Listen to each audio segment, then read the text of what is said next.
Hey, what's up, everyone? Ralph here. So, if you're someone that's struggling with credit card debt, just know that you're not alone, right?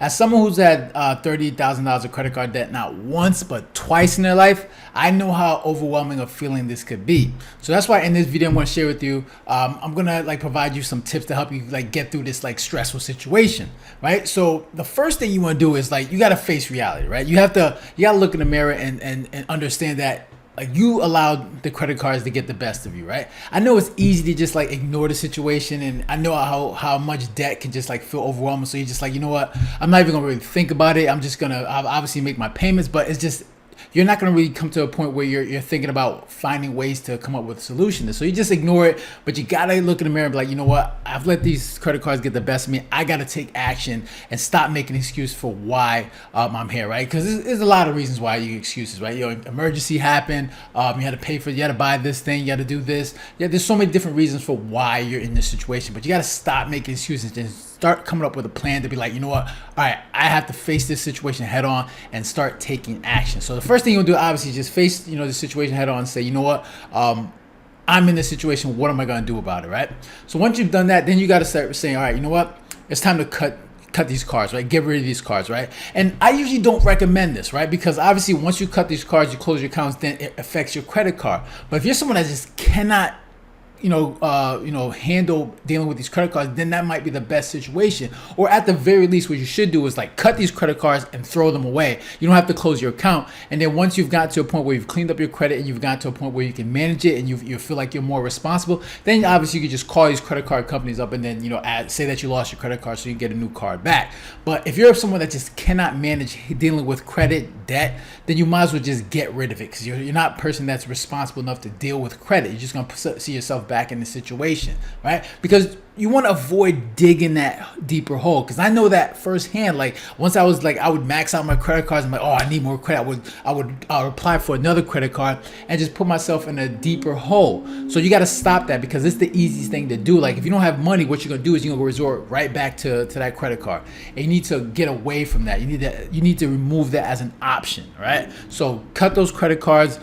Get rid of them. Make sure they're not in your viewpoint, so you can't use them when there's an emergency. Get rid of them, right? That's the next thing you want to do. So after you've cut these cards, the next thing you want to do is you want to create a game plan, right? Because the reason why you feel so overwhelmed is because you're unorganized. You have no idea what's coming in, what's going out. It's just you're all over the place when it comes to your finances.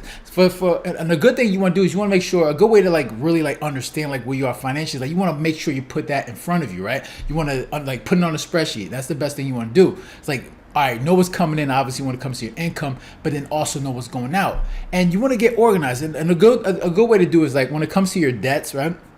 If you want to start tackling those debts. The thing I would recommend is list all your debts from smallest to the biggest debt, right? So if you got a credit card that's $500 and your largest credit card debt is probably $10,000, list them from the smallest to the largest. And then what you want to do is you want to start attacking the smallest debt first. Now, usually what I would say is you want to start attacking the debt with the highest interest, but depending on how much that it is, it's more so about getting wins, right? And you want to start getting to a point where you're getting some wins. So if you can get rid of that $500 and you can see that go away, it'll create a mindset all right, I'm seeing progress. And it's when you're trying to lose weight, right? If you start seeing pounds, when you go on that scale, you see 5 pounds going down, 10 pounds, and you start seeing that progress, you're all right, I can keep continuing to do the things that I'm doing. And it gives you that motivation. So the same thing when it comes to your debt. If you're seeing a $500 debt go down and you're oh, I can tackle the next one, then it's going to give you motivation to continue on to the next one. And what you do is you put all your energy into that lowest amount of debt, and then you pay the minimum payment on the rest, right? And then once you knock out that one, you go to the next one, you put all your energy into that one, and you still continue to pay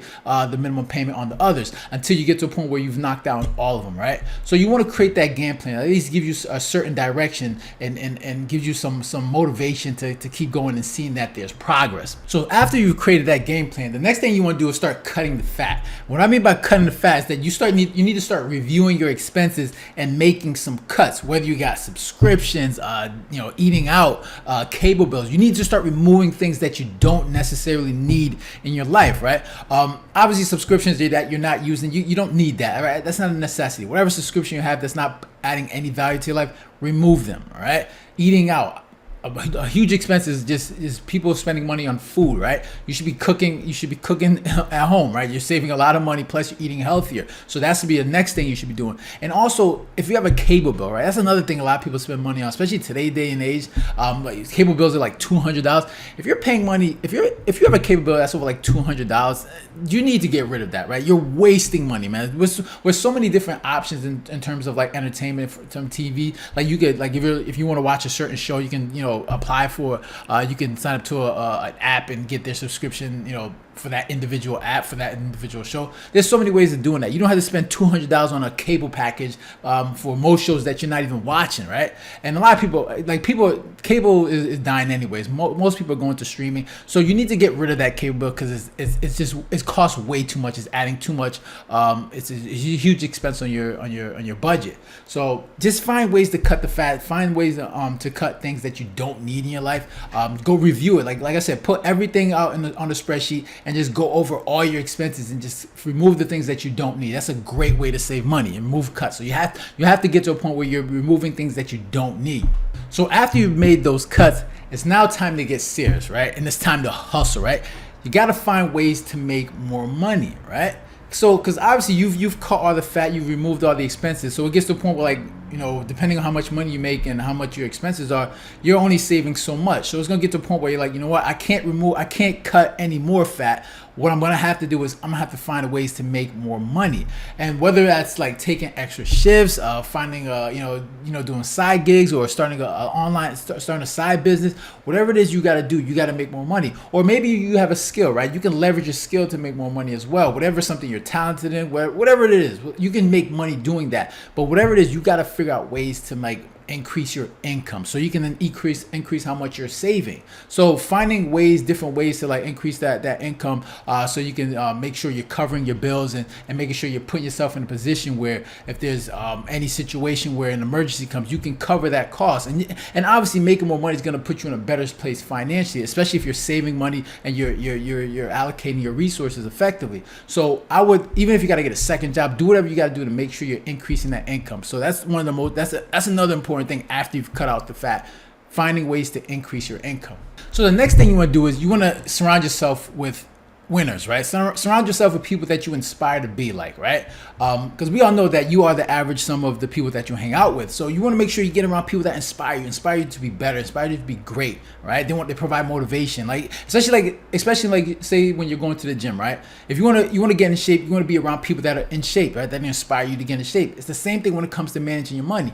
Like, get around people who have successfully been out of debt, right? They understand what it's like to be in debt and how they successfully get out of it. These people can provide you with valuable tips, right? You can learn from them. You can ask questions. They can provide you with valuable information to make sure that you stay on track. So you want to get around people that understand what it takes to manage money well, so they can provide you with that advice and keep you on that right track, right? So you want to make sure you get around people that are doing well with money, so then you can later on learn tips and advice. And especially you're watching this video right now from and you're probably getting advice from other people on YouTube on how to manage your money. But you also want to get around people because they're the ones that's going to help keep you on track. Because I'm just a person on YouTube. I can't really touch you and make sure that you're doing the right thing. So you want to get around people that are around that are doing well with money, because then you're going to be also, they're going to put you in the habit of doing well with money as well. So make sure you're around the right people, because that's a very key point in making sure that you get some success when it comes to managing money.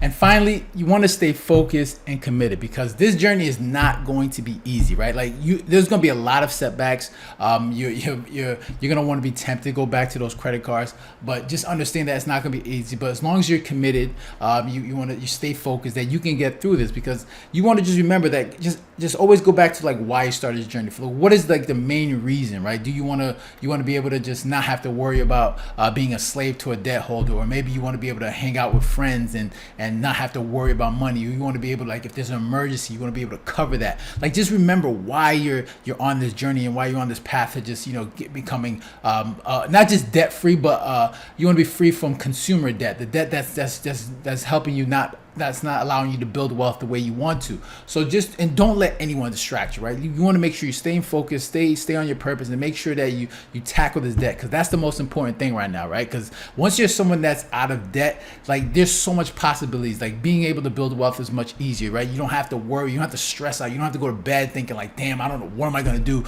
tomorrow? How am I going to pay these bills? You can live that debt-free life, and then also get to a point where you're using, even if you start using debt, like you may be getting a rental property, you can use debt the right way to help you build wealth, the right way. So you want to get to a point where you don't have to worry about that, and just make sure, just always continue to remember why you're here, and stay focused and committed, because it's gonna be a long path. It's gonna be tough, but you can get through it, and you just understand that it is possible, right? I've been in that situation, I've gotten out of it, and there's many other people that have done the same thing, right?